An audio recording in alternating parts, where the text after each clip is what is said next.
नमस्कार, मी पंजाब डक. आज आहे 17 जुलै 2026. आजपासूनचा नवीन अंदाज देणार आहे.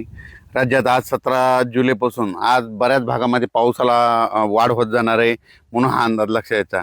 सगळ्यात जास्त आजमध्ये नागपूर जिल्हा, वर्धा जिल्हा, भंडारा, गोंदिया, चंद्रपूर, यवतमाळ, अमरावती, अकोला, बुलढाणा ह्या परिसरामध्ये काय होणार आहे, आज चांगल्या स्वरूपाचा पाऊस आज पडणार आहे, म्हणून हा अंदाज विदर्भातल्या शेतकऱ्यांना लक्षात यायचा.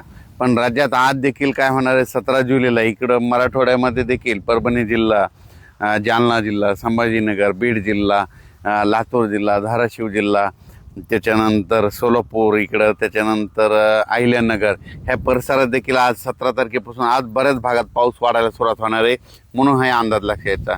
17, 18, 19ला हे राहील, पण 20 तारखेच्या नंतर बऱ्याच भागामध्ये आणखीन बराच भाग कव्हर करणार आहे, म्हणून हा अंदाज सर्व शेतकऱ्यांना लक्षात यायचा.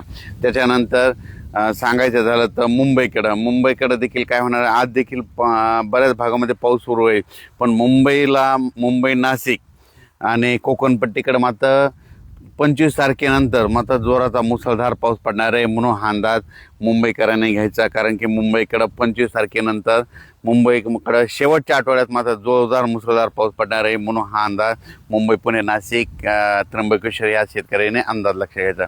त्याच्यानंतर राज्यात सांगायचं झालं तर पश्चिम महाराष्ट्रामध्ये सातारा, सांगली, कोल्हापूर तिकडे देखील काय होणार, 25 म्हणजे शेवटच्या आठवड्यात चांगला पाऊस पडणार आहे.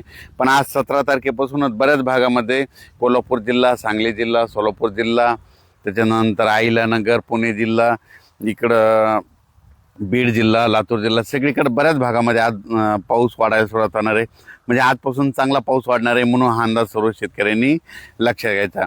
त्याच्यानंतर विदर्भामध्ये तर आज चांगला पाऊस असणारच आहे, पण विदर्भात देखील 20 तारखेच्या नंतर 20 जुलैच्या नंतर आणखीन पावसामध्ये वाढ होणार आहे, म्हणून विदर्भातल्या शेतकऱ्यांनी देखील अंदाज लक्षात सांगायचं झालं तर सारांशमध्ये सांगतो की आज 17 तारखेपासून ते 5 ऑगस्टपर्यंत राज्यात पाऊस असाच दररोज वेगवेगळ्या भागात पडतच राहणार आहे, आणि जे संपूर्ण जे शेतकऱ्याचे पीक आहेत त्यांना सगळ्यांना जीवदान ठरणार आहे, म्हणून हा अंदाज लक्षात घ्यायचा.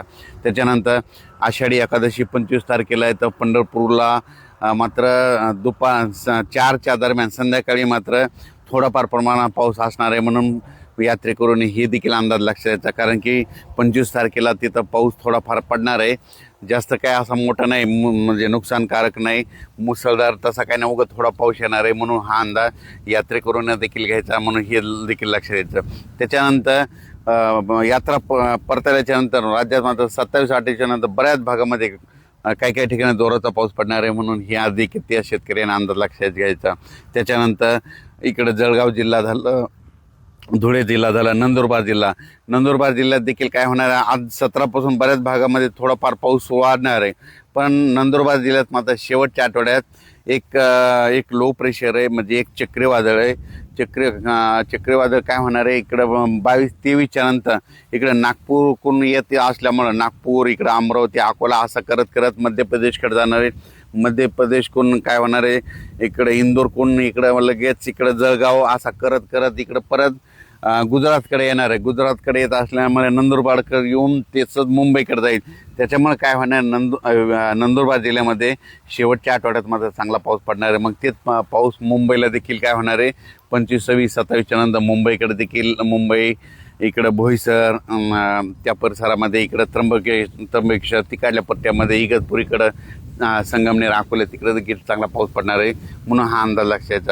म्हणजे सांगायचं झालं तर सध्या आता जशी 8 दिवस पावसानं उघड दिली होती तसं काही आता उघडीप नाही. फक्त राज्यात काय होणार आहे, आज 17ला एक भाग धरला तर उद्या 18ला दुसरा भाग धरणार, पुन्हा परत तिसरा भाग धरणार, असं करत सगळीकडे राज्यात पाऊस पडणार आहे, आणि सगळ्या शेतकऱ्याच्या राहिलेल्या सगळ्या ज्या पेरण्या होतील आणि सगळ्या पिकाला जीवदान ठरणार आहे, आणि कोणाचं पीक काही वाया जाणार नाही, म्हणून ही अंदाज सर्व शेतकऱ्यांना लक्षात घ्यायचा. त्याच्यानंतर काय होणार आहे, 20 तारखेच्या नंतर मात्र चांगला बऱ्याच भागामध्ये पावसाचा जोर वाढणार आहे, म्हणून हा अंदाज लक्षात घ्यायचा. आज देखील तुम्हाला सांगू इच्छितो, नागपूरकडं म्हणजे नागपूर, भंडारा, वर्धा, गोंदिया, त्याच्यानंतर अमरावती, अकोला ह्या पट्ट्यामध्ये आज देखील चांगल्या प्रमाणात पाऊस पडणार आहे, म्हणून हा अंदाज लक्षात घ्यायचा. त्याच्यानंतर बऱ्याच भागामध्ये आज देखील ना जे वंचित काही भाग राहिलेला, जालना जिल्ह्याचा काही भाग आहे, परभणी जिल्ह्याचा काही भाग राहिलेला, इकडं पालम भागामध्ये पाऊस नाही, तर तिकडे देखील आज 17, 18, 19च्या दरम्यान तिकडे देखील पाऊस पडणार आहे. म्हणून त्या शेतकऱ्यांनी अंदाज लक्षात घ्यायचा आणि आपण आपल्याला पिकाचं नियोजन करायचं. धन्यवाद.